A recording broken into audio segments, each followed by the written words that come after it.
Hermano Maurito Flores, vámonos por todos los confines de nuestra patria, Perú,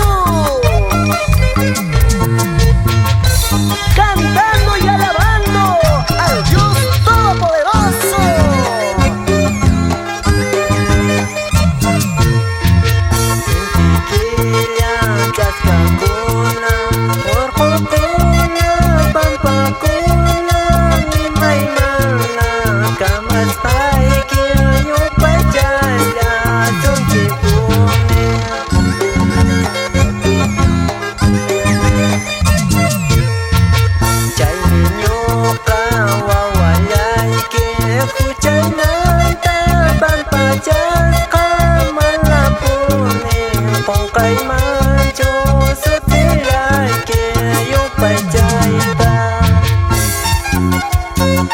Siempre adelante con Cristo, hermano Francisco el Parimachi y amada esposa Angélica Salas Chirinos.